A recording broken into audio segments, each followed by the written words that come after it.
रक्षण द्वारा तस्तबाने स्तवित प्रकाश करने वाले मनसा मन से मनन द्वारा रेजमाने प्रकाशित गतिमान अभिक्षेताम अभिमुख देखते हैं। यत्र जहाँ अधिशूर महासूर्य उदितो उदय हुआ विवादी विशेष प्रकाशित होता है। आपो व्याप्त व्यापक ही यत जो बृहति बृहत यह जो चित्त भी आप व्यापक है।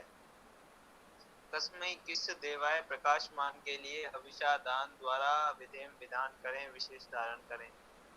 भावार्थ रेजमाने पद का भावार्थ विद्वानों ने विविध प्रकार से किया है। रेज धातु का अर्थ प्रकाश करना तथा री धातु का अर्थ गति करना होता है। अतः इसके दो अर्थ प्रकाशमान तथा गतिमान लेना उचित है। अधिशूर का भाव है सूर्य का भी कारण रूप महासूर्य जो सूर्य का भी जन्मदाता है। निरुक्त क्रंदसी क्रंद धातु रोना पुकारना दुख होना।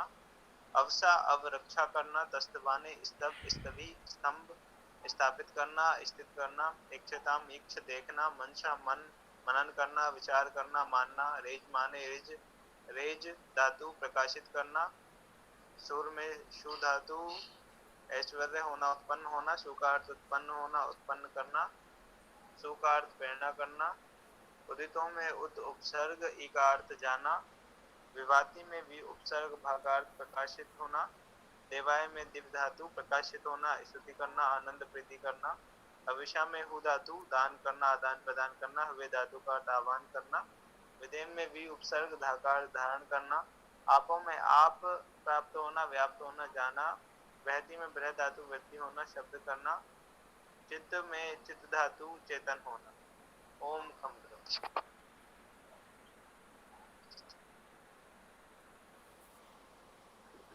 ओम खम ब्रह्म।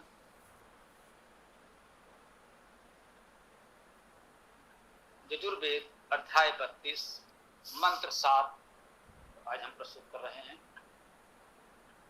ओम यम क्रंदसी आवसातस्तभाने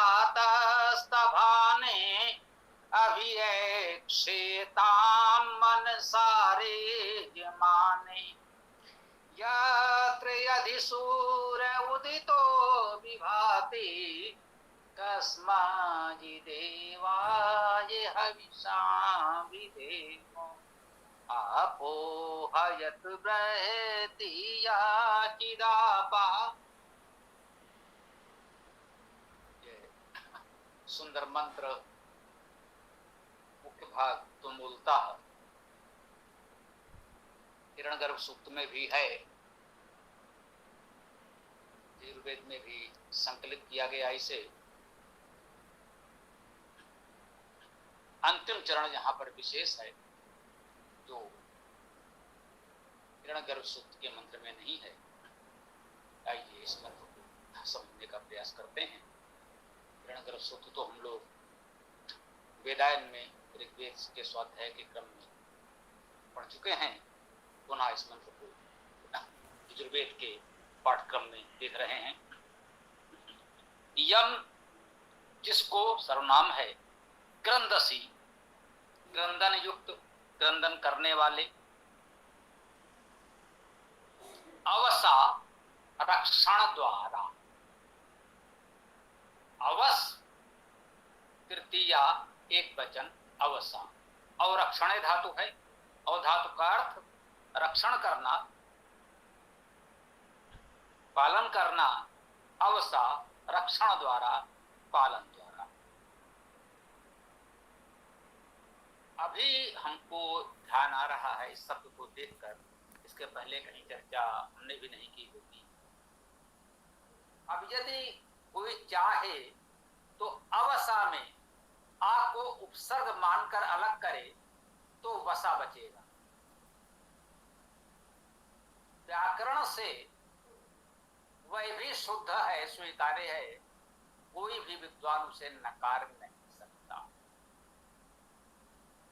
अब अवरक्षण धातु से अवसा स्वीकार करें या आ उपसर्ग मानकर वसा स्वीकार करेंगे तो वस धातु होगी। वसना वास करना निवास करना आदि के अर्थ। ये हम आपको इसलिए बताते हैं कि मन को खुला रखकर वेद का अर्थ करने का प्रयास करें। मैंने मैंने अभी आपसे निवेदन किया कि दोनों ही अर्थ व्याकरण की दृष्टि से शुद्ध हैं, यद्यपि दोनों अर्थ बिल्कुल अलग अलग हैं। यदि कोई कहता है कि यह अर्थ किया गया है वह भी ठीक है, और यदि कोई दूसरा व्यक्ति दूसरा अर्थ करता है तो वह भी ठीक है, और अक्षणे धातु से भी अर्थ ग्रहण कर सकते हैं, वस निवासे धातु से भी अर्थ ग्रहण कर सकते हैं। तो हमें कौन सा अर्थ ग्रहण करना चाहिए?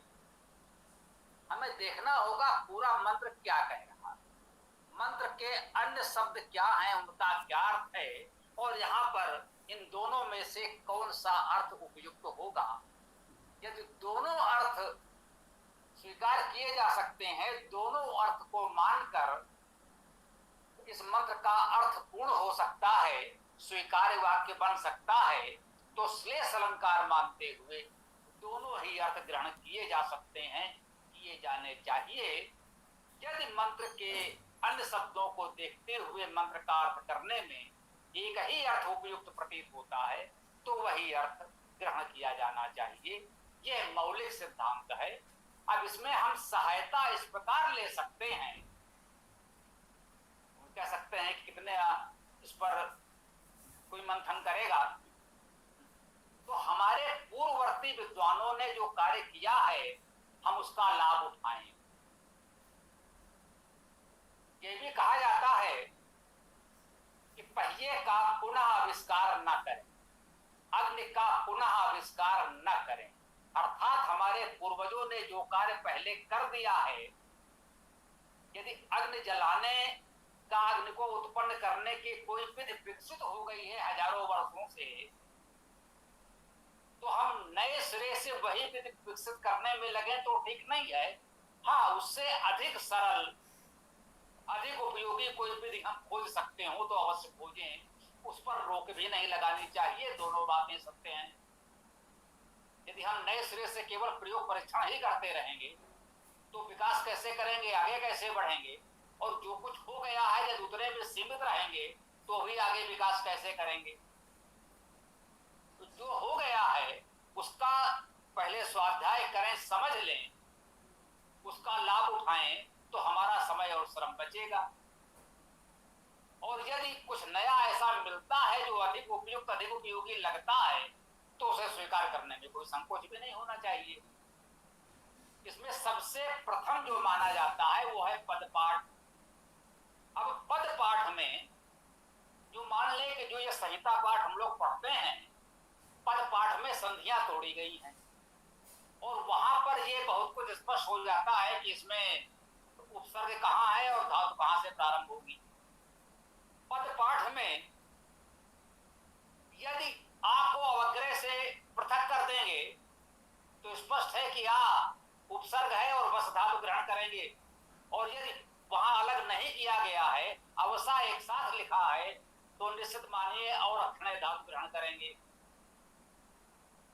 तो एक प्रणाली है, एक परंपरा है, उसका हमें लाभ उठाना चाहिए। पद पाठ की मान्यता लगभग मंत्र पाठ जितनी ही है।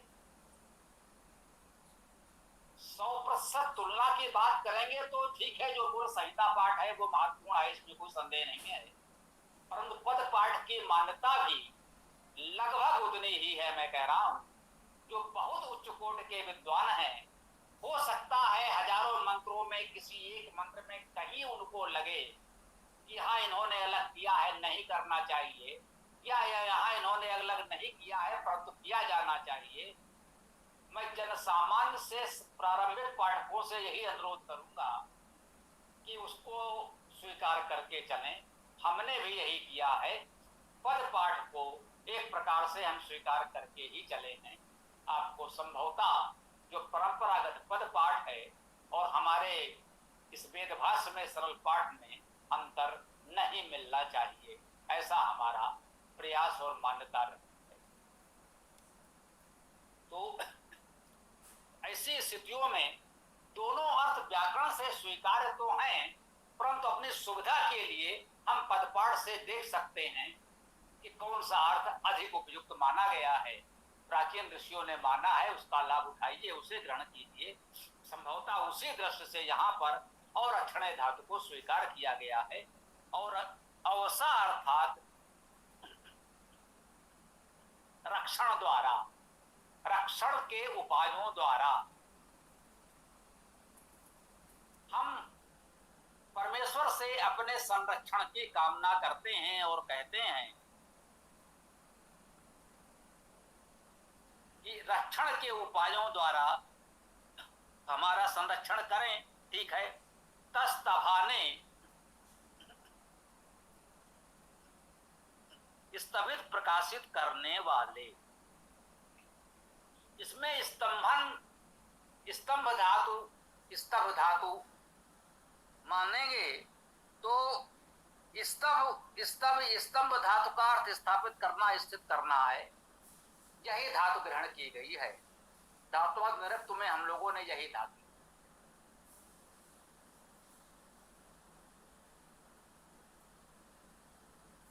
और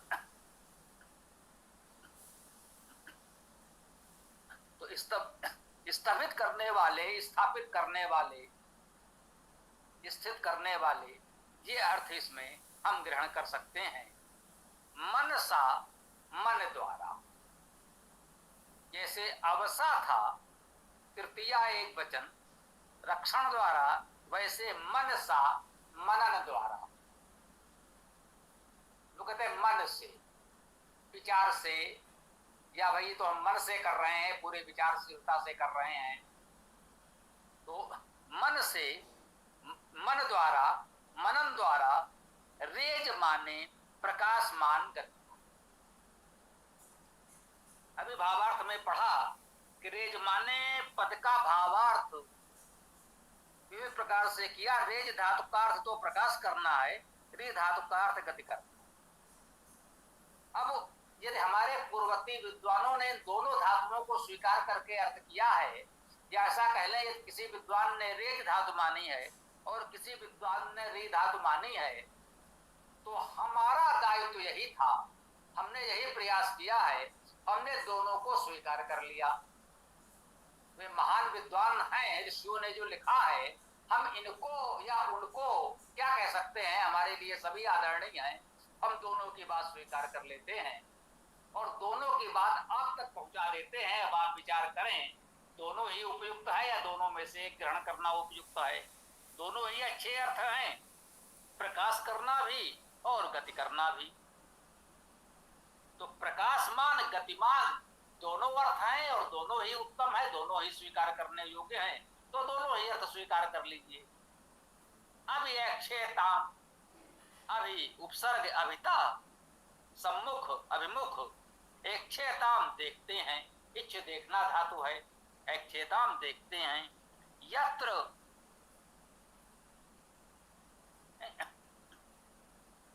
यत्र जहां, अधि ये उपसर्ग है जो, अच्छा, अब ये क्षेताम मनसा रेज माने, ये भी हम लोगों ने तो किया। अब एक क्षेताम अभिता देखते हैं, मनसा रेज माने मन से प्रकाशित होकर, मन से प्रकाशित जिसे देखते हैं। हम लोगों ने वेदायन में पढ़ा है, काव्यानुवाद भी था वहां पर। तो मन से, मननशीलता से, विचारशीलता से प्रकाशमान होकर जिसे देखते हैं। यत्र अधि सूर्य उदितो विभाति, यत्र जहां अधि सूर्य, एक तो सूर्य है और उस पर भी अधिकार करने वाला उससे बड़ा अधि सूर्य है। सूर्यों का भी सूर्य महासूर्य, जिससे सूर्य भी उत्पन्न होता हो, वो महासूर्य। यत्र अधि सूर्य उदितो विभाति, जहां वह महासूर्य उदित होकर प्रकाशमान होता है। परमेश्वर की महिमा का ही वर्णन कर रहे हैं कि जो भी क्रंदसी क्रंदन करने वाले हैं, वे अपने रक्षण के लिए उसी की ओर देखते हैं, उसी परमेश्वर की ओर देखते हैं और उसी परमेश्वर की ओर देखकर उसकी उपासना करके मन से, विचारशीलता से प्रकाशमान भी हो सकते हैं। उसी के संरक्षण में अवसात स्तभाने उसी के संरक्षण में हम प्रतिष्ठित, स्थापित, संरक्षित रह सकते हैं। जो क्रंदन करने वाले हैं वे भी उसके संरक्षण में प्रतिष्ठित, सुस्थापित रह सकते हैं। यम क्रंदसी अवसा तस्तवाने, और वे उसको मन से प्रकाशमान होकर अविता देखते हैं। यत्र यदि सूर्य उदितो विभाति, जहां पर अधि सूर्य, महासूर्य उदित होकर विभाति, प्रकाशित होता है। कस्मै, किसके लिए? देवाय, देव के लिए। हविषा, हविष द्वारा। विधेम, विधान करें। कस्मै देवाय हविषा विधेम, किस देव के लिए हविष द्वारा विधान करें या विशेष रूप से धारण करें। यह रणगर्भ सूक्त में सभी मंत्रों में स्थायी टेक आता है। कस्मै देवाय हविषा विधेम, कल भी इस पर हम लोगों ने चर्चा की है, आगे भी कर सकते हैं। इसका इतना सा अर्थ अभी हम ग्रहण करते हैं। आपो हजत प्रहति यह चिदापा, यह एक चरण उससे अलग इस मंत्र में है। आपो, आपह, आप, व्याप्त, व्यापक, प्राप्त, उनका आप में प्रा उपसर्ग लगेगा तो प्राप्त हो जाएगा, भी उपसर्ग लगेगा तो व्याप्त हो जाएगा। अर्थात जो व्यापक है और सर्वत्र प्राप्त है उसे आपा कहा गया है। यह भी परमेश्वर का एक गुणवाची नाम है, आपा। एक मंत्र में आया है, ता आपा सा प्रजापति, वही आपा है, वही प्रजापति है। ये भी हम लोगों ने पढ़ा है। तो आपो हजत प्रहति, कि वह व्यापक ही जो प्रहति, प्रहत है, वह जो सर्वव्यापी परमेश्वर है वही तो सबसे बड़ा है, प्रहत है। आपो हयत प्रहति यह चित आपह, यह जो चित, देखिए इस चित शब्द को दो रूपों में ग्रहण कर सकते हैं, दोनों ही स्वीकार्य हैं। यहाँ चित एक निपात अव्यय के रूप में है, जिसका अर्थ हम ही के रूप में, एक पल देने वाले पद के रूप में, निपात के रूप में कर सकते हैं। कश्चित, कोई, कहा कौन, कह चित, कोई, उस पर एक बल देना, एक विशेष अर्थ देना। तो चित उस रूप में भी आता है। यह चित जो भी, ऐसा अर्थ कर सकते हैं। यह चित जो भी, जो ही आपह, आप है, व्याप्त है, प्राप्त है, व्यापक है। और चित का अर्थ हम चेतन भी कर सकते हैं। चित धातु का अर्थ चेतन होना, इसी से तो चित्त, चेतन, चेतना सभी शब्द इसी चित धातु से बनते हैं। अब इस पर विद्वानों में मतभेद हो सकते हैं कि यहाँ पर चित शब्द को चित धातु से माने या उसे हम अव्यय निपात के रूप में ही ग्रहण करें। हम विनम्रता से सारे विद्वानों के बात स्वीकार करते हैं, अलग से अपना कोई मत नहीं देंगे। हमने स्पष्ट कहा कि यदि इसको अव्यय के रूप में ही माना जाए तो भी उत्तम है, कि जो ही आपह है, व्यापक है, वही परमेश्वर है, बिल्कुल ठीक है। और एक चेतन का अर्थ लें तो भी कह सकते हैं वही संपूर्ण चेतन है, उसी की चेतना से हम आप सभी चेतन हैं। तो उस अर्थ को स्वीकार करने में भी कोई आपत्ति अर्थ की दृष्टि से तो नहीं होनी चाहिए, व्याकरण के दृष्टि से जो उचित समझे ग्रहण कर लें, दोनों ही उत्तम हैं, स्वीकार्य हैं। तो इस मंत्र की चर्चा तो आज यहाँ पूर्ण होती है, और अब आगे आप लोगों का जो भी प्रश्न हो, विचार हो तो रख सकते हैं। ओम खम ब्रह्म।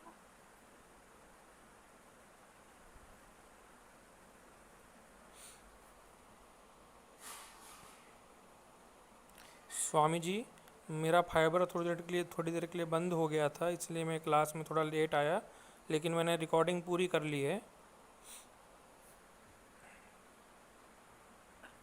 अति उत्तम। और किसी का कोई प्रश्न विचार हो तो बताएं, चर्चा को आगे बढ़ाएं।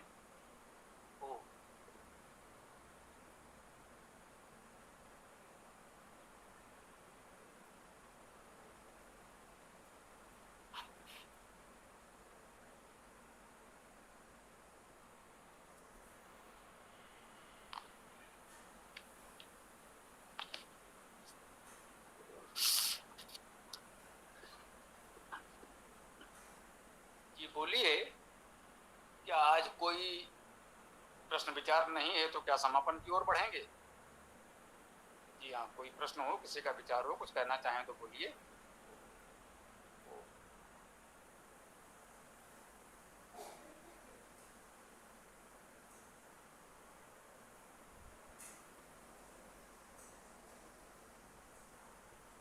गुरुजी प्रणाम। गुरुजी एकदम क्लियर, बढ़िया समझ में आ गया है आज।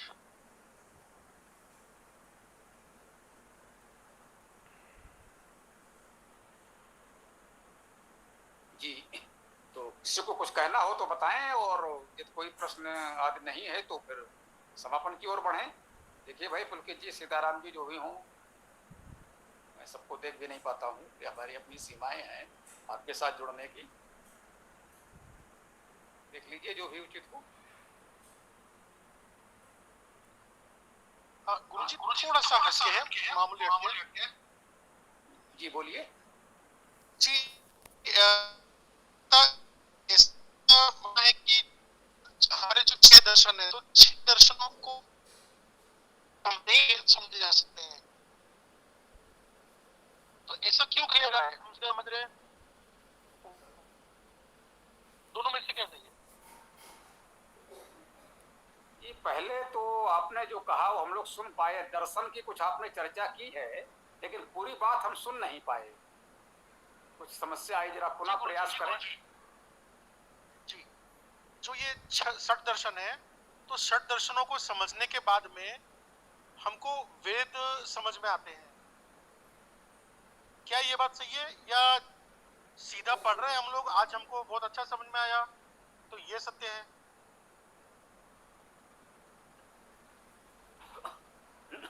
देखिए, वेद ही मूल है, वेद को पढ़ लेंगे तो सब समझ में आएगा, अन्यथा भ्रमित होते रहेंगे। एक बात जान लीजिए, पहले आपको वेद पढ़ लेना है, तभी उपनिषद दर्शन सब समझ में आएंगे। यदि आपने वेद नहीं पढ़ा और उपनिषद दर्शन गीता भागवत पढ़ेंगे तो भ्रमित होंगे। तो वेद पढ़ने के बाद आप जो कुछ पढ़ेंगे सब सही से समझ में आएगा, भ्रम दूर हो जाएगा। तो इसको हमें इस रूप में समझना चाहिए, वेद हमारा मूल है। कुछ लोग इस प्रकार के प्रयास करते हैं कि आप वेद को न पढ़ें, वेद पढ़ने से रोकने के लिए ऐसा कुछ बता देते हैं, अरे भाई आपने ये पढ़ा, ये पढ़ा, ये पढ़ा, अरे भाई पहले ये सब तो पढ़ो, वेद भी पढ़ लेना बाद में। अब तुमने ये सब कुछ नहीं पढ़ा है तो वेद कैसे समझ में आएगा? तो उनका मुख्य उद्देश्य होता है आपको वेद पढ़ने से रोकना। वो इतनी बड़ी सूची, पुस्तकों की पूरी पुस्तकालय की सूची बता देंगे, जिसको देखना भी आपके लिए संभव नहीं होगा। आपने ब्राह्मण ग्रंथ पढ़े? नहीं पढ़े, तो आप कैसे वेद पढ़ोगे? शाखाओं में आपने कितनी शाखाएं देखी हैं? आप किस शाखा से हैं? वेद की कौन सी शाखाएं हैं? है ना? ब्राह्मण ग्रंथ पढ़ो, अष्टाध्यायी महाभाष्य पढ़ो, दर्शन पढ़ो, और जाने क्या क्या धर्म सूत्र पढ़ा, कल्प शास्त्र पढ़ा, ये शास्त्र पढ़ा है? पहले पुराण पढ़ो। तो इतने सारे जो ये लोग बताते हैं, उसका एक और केवल उद्देश्य होता है कि आप इधर उधर भटकते रहो और वेद मत पढ़ो। दर्शन उपांग है, वेद है, और वेद को समझने के लिए वेदांग सहयोगी है। वेदांग का अर्थ है केवल भाषा व्याकरण, क्योंकि वेदांग में क्या आता है? शिक्षा, अर्थात वर्ण उच्चारण, शिक्षा, वर्णों का उच्चारण कैसे करें, पढ़ कैसे करेंगे वो नहीं आएगा। तो वर्णोच्चारण, शिक्षा, व्याकरण, शब्द रचना, वाक्य रचना कैसे होती है, थोड़ा सा जानकारी होगी तो समझ में आएगा। छंद, अब छंद में जैसे हम लोग लयात्मक पाठ करते हैं, आपको छंद का पता ही नहीं, कहाँ अल्प विराम कहाँ पूर्ण विराम है, तो छंद की भी कुछ जानकारी होनी चाहिए। तो जिसको वेद को पढ़ने और समझने में सुविधा होती है उसे वेदांग कहते हैं। तो वेदांग की थोड़ी बहुत जानकारी होती रहे तो ठीक है, वो भी वेद पढ़ना प्रारंभ कर दें, साथ में वेदांग भी थोड़ा देखते चलें। ऐसा नहीं जब वेदांग में पीएचडी कर लेंगे तब वेद पढ़ेंगे, ऐसा भी कुछ नहीं है। तो वेद में सहायक यदि कुछ है तो वेदांग है, वो भी वेद और वेदांग साथ में पढ़ते चलें। ऐसा नहीं कि वेद से पहले वेदांग पढ़ना है, और वेदांग के अतिरिक्त वेदांग को भी परिभाषित कर दें। केवल भाषा व्याकरण या वेद से संबंधित जो जानकारी है, जैसे छंद, ऋष देवता, तो ऋष देवता छंद याद की थोड़ी सी जानकारी होगी तो समझने में सुविधा होगी। ऋष क्या होता है, देवता क्या होता है, छंद क्या होता है, आप जानते नहीं है तो थोड़ी कठिनाई होगी। फिर भी ऐसा नहीं है कि आप पढ़ ही नहीं सकते। हमारे साथ जो बच्चे जुड़े हैं विद्यालय के, पुलकित जी संचालन कर रहे हैं, इस कक्षा के आयोजक वो हैं। देखिए ये सब अभी विद्यालय से पढ़ करके आए हैं, स्नातक के छात्र हैं अधिकांश लोग, और हमारे साथ पढ़ रहे हैं, सब कुछ समझ में आ रहा है, और वेद व्याख्या भी करते हैं पुलकित जी वगैरह, उन्हें आप अवसर दीजिए। तो ऐसा कुछ नहीं है, वेद को पढ़ना है तो केवल वेद को पढ़ना है, किसी अन्य ग्रंथ को पढ़ने की कोई आवश्यकता इसलिए नहीं है कि वेद को समझने के लिए आवश्यक है। हाँ, वेद को पढ़ लें, और यदि आप स्वाध्यायशील हैं, आपके पास समय है, रुचि है, तो मैं कहूंगा अधिक से अधिक ग्रंथ पढ़ें, अच्छी बात है। आप ब्राह्मण, आरण्यक, उपनिषद, गीता, रामायण, भागवत, बाइबल, कुरान सब कुछ पढ़ें, अच्छी बात है, लेकिन पहले वेद पढ़ लें, तब पढ़ें, उसके बाद ही इनका स्थान है, उससे पहले नहीं। इस बात को स्पष्ट रूप से समझ लें, हमारा यही निवेदन है, शेष जैसी जिसकी इच्छा। ओम। जी गुरु जी, धन्यवाद, बहुत सुंदर। स्वामी जी, मैं तो अनुवाद पढ़ता हूँ वेदों का, और मेरे को बहुत अच्छा लगता है। ऐसा लगता है कि उनको मैं स्क्रीन सेवर बना लूँ अपने फ़ोन का, इतना अधिक आनंद आता है मुझको। अति उत्तम है, ये आपके अध्यात्म अभिरुचि का परिचायक है, और ऐसे ही हम लोग अध्यात्म की दिशा में आगे बढ़ सकते हैं। स्वामी जी गुरु जी, एक नमस्ते। प्रश्न और आपने मुक्ति से बहुत ही सुंदर तरीके से इस बात को घाटित कर दिया कि हम लोगों को वेद पढ़ने से रोकने के लिए कैसे कैसे कुचक्र और ये ग्रंथों के नाम से भटकाया जाता है।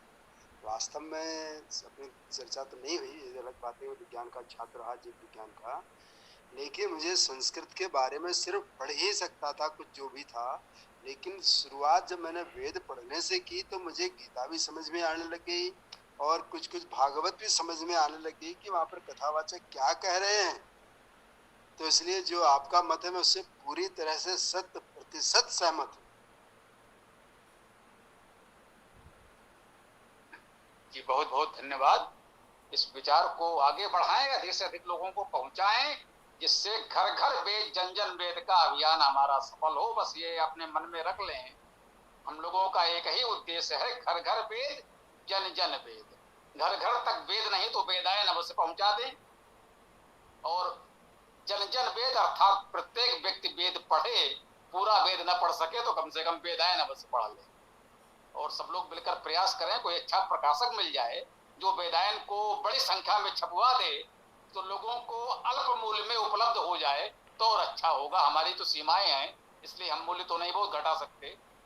तो यदि कोई बड़ा प्रकाशक मिल जाए, हमें कुछ नहीं चाहिए, हमने सभी पुस्तकों में लिख दिया है कि इनके प्रकाशन, प्रचार, प्रसार का अधिकार सबको है, हमारा कोई कॉपीराइट नहीं है। आप उसे छापिए, बांटिए, बेचिए, जो जिससे करते बने करिए। हाँ, हमसे मंगाएंगे तो हमारी जो लागत है वो लेना हमारी बाध्यता है, क्योंकि हम इतने सक्षम नहीं हैं कि उसमें कोई छूट या बहुत अधिक हम आपको कुछ निःशुल्क दे सकें।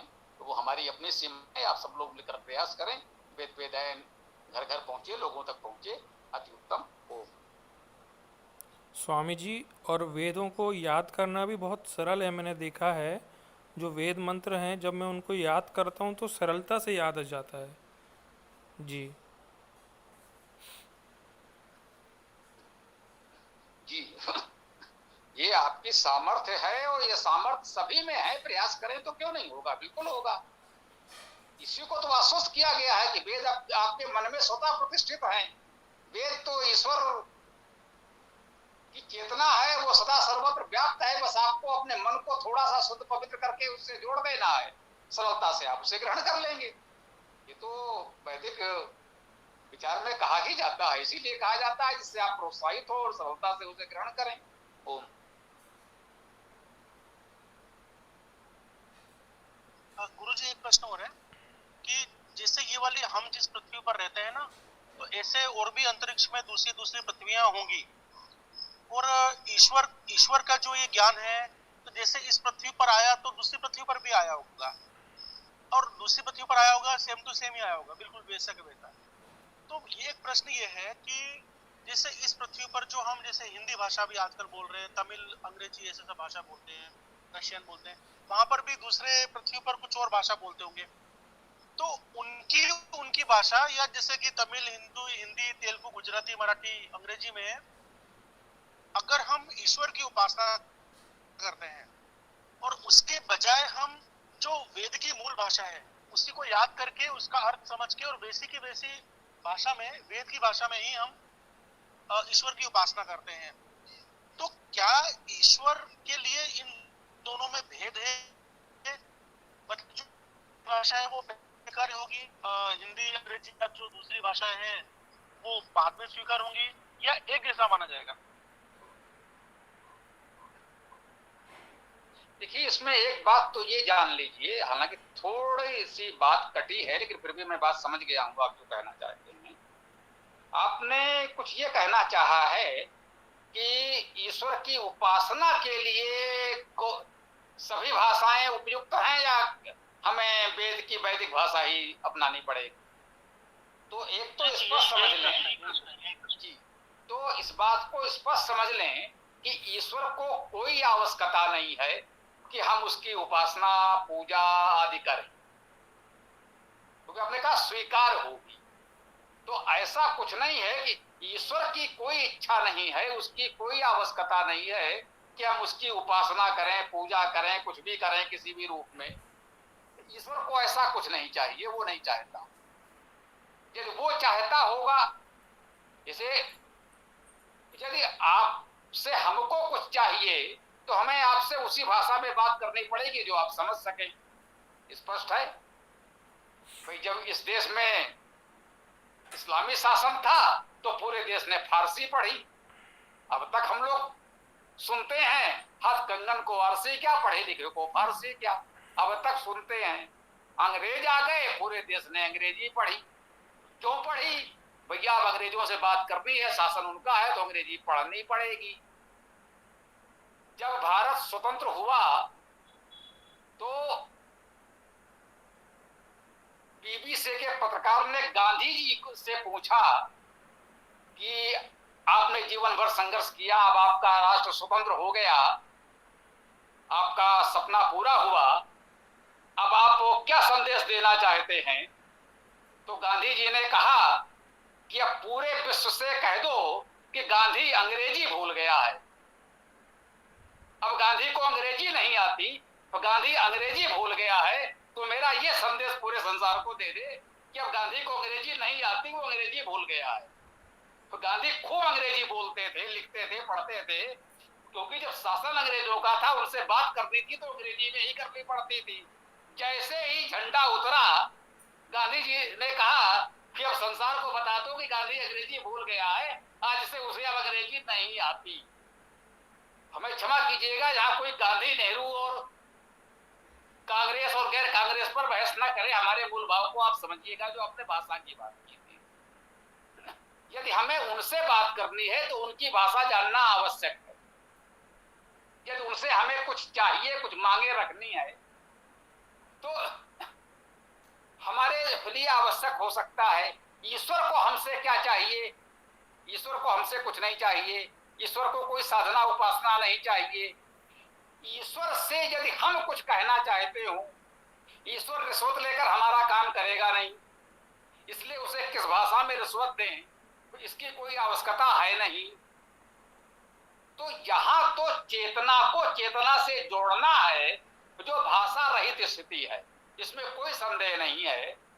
चेतना को चेतना से जोड़ने में किसी भाषा की आवश्यकता नहीं है, कोई भाषा उसमें बाधक नहीं बनेगी, कोई भाषा नहीं चाहिए।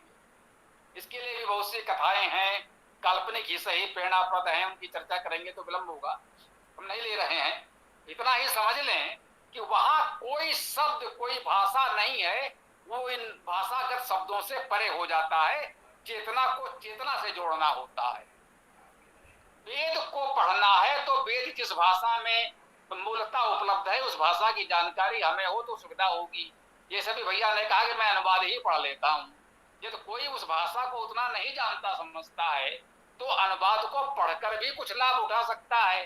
परंतु स्पष्ट है कि अनुवाद कितना ठीक है, कितने लोगों ने अलग अलग अनुवाद किए हैं, उनमें परस्पर मतभेद है, अर्थों में अंतर है।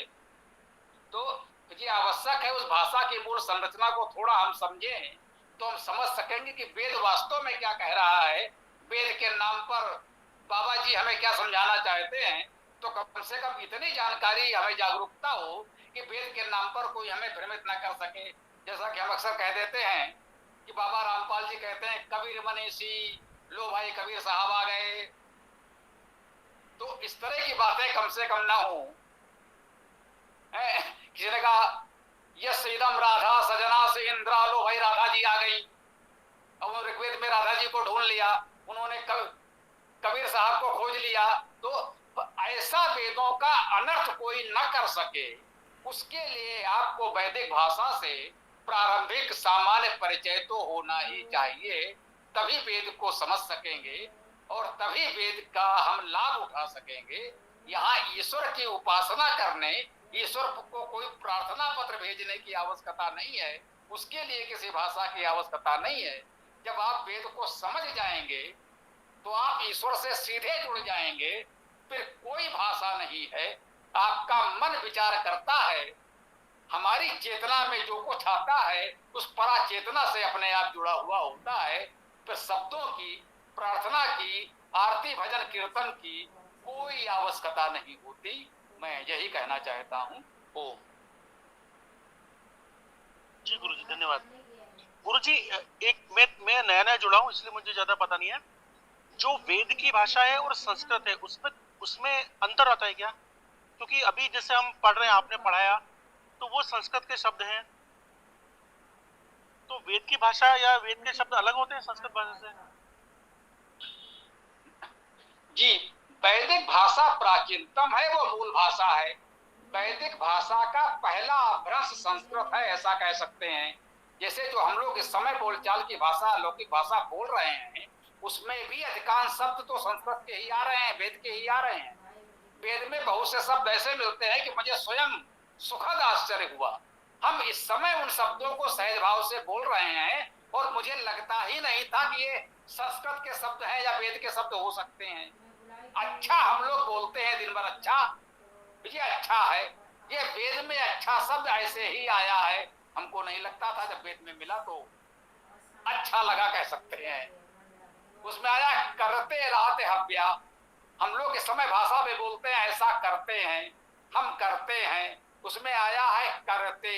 अब संस्कृत वाले कहेंगे करते तो ठीक नहीं है, करोति होना चाहिए। अब संस्कृत व्याकरण के अनुसार करोति होना चाहिए, तो आप अपने पास रखिए, वेद लिखता है करते अर्थात करता है। तो वैदिक भाषा और संस्कृत भाषा में ये मौलिक अंतर है। वैदिक भाषा प्राचीनतम है, मूल भाषा है। वैदिक भाषा का पहला अपभ्रंश संस्कृत है, दूसरा अपभ्रंश पाली और प्राकृत है, तीसरा अपभ्रंश आधुनिक भाषाएं हैं जिन्हें हम पंजाबी, बंगला, मराठी आदि कहते हैं। इस क्रम को हमें समझना होगा। बाकी कह सकते हैं मूल भाषा तो एक ही हो गई ना, मूल भाषा वैदिक है, उसी से थोड़ा बहुत परिवर्तन होकर अपभ्रंश होकर के संस्कृत, फारसी, पाली, अपभ्रंश और उसके पश्चात आज पंजाबी, बंगला, नेपाली, मराठी आदि बनी। इसको इस रूप में समझ ले, भाषा विज्ञान में ये पढ़ाया जाता है तो सरलता होगी हमको। ओम। धन्यवाद गुरु जी।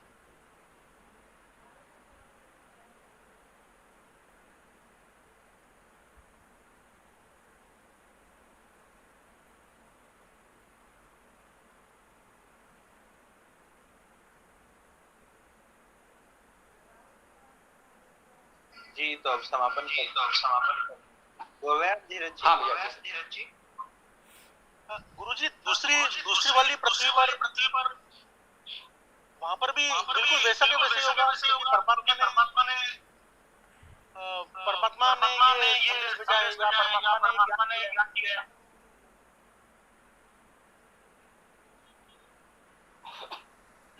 देखिए, जो जानकारी है वो तो सार्वभौम है, गुरुत्वाकर्षण का नियम सार्वभौम है। इस पृथ्वी पर, इस सौर मंडल में, किसी आकाश गंगा में आप कहीं चले जाएंगे, गुरुत्वाकर्षण का नियम तो सार्वभौम है। अब हम यहाँ उसे गुरुत्वाकर्षण कहते हैं, वो उसे ग्रेविटी कहते हैं, कोई कुछ और कहता होगा। इसी पृथ्वी पर ये स्थिति है, कोस कोस पर पानी बदले, 4 कोस पर वाणी।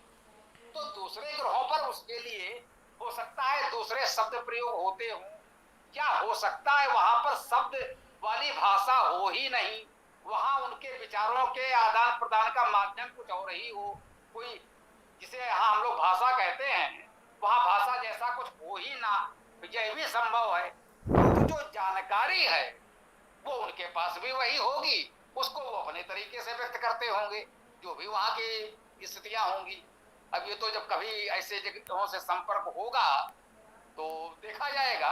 अभी तो कह सकते हैं केवल कल्पना कर सकते हैं, और हमारा मानना यह है कि अनावश्यक कल्पना में बहुत ऊर्जा व्यय नहीं करनी चाहिए। जितना दिख रहा है उतना ही समझ लें, बड़ी बात है।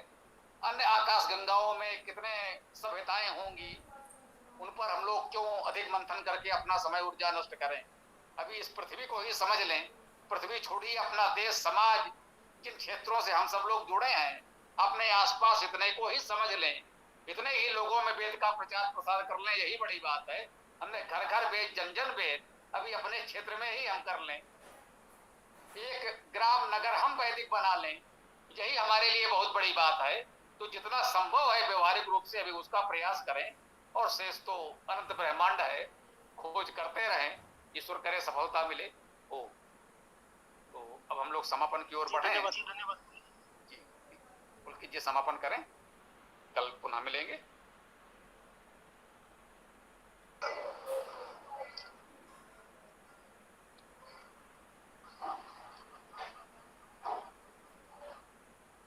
ओम यो असो आदित्य पुरुषः सो असो अहम ओम खम ब्रह्म ओम खम ब्रह्म। सभी को नमस्ते, सादर प्रणाम। ॐ यो असौ आदित्ये पुरुषः सो असौ अहम् ॐ खं ब्रह्म ॐ खं ब्रह्म। सबको सादर नमस्ते। ॐ यो असो आदिते पुरुषः सो असो अहम ॐ क्रम ब्रह्म ॐ क्रम ब्रह्म। सभी को सादर नमस्ते जी।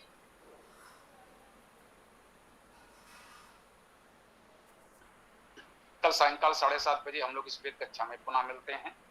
ओम स्वस्ति, ओम नमस्ते, ओम खम ब्रह्म, ओम खम ब्रह्म, ओम खम ब्रह्म।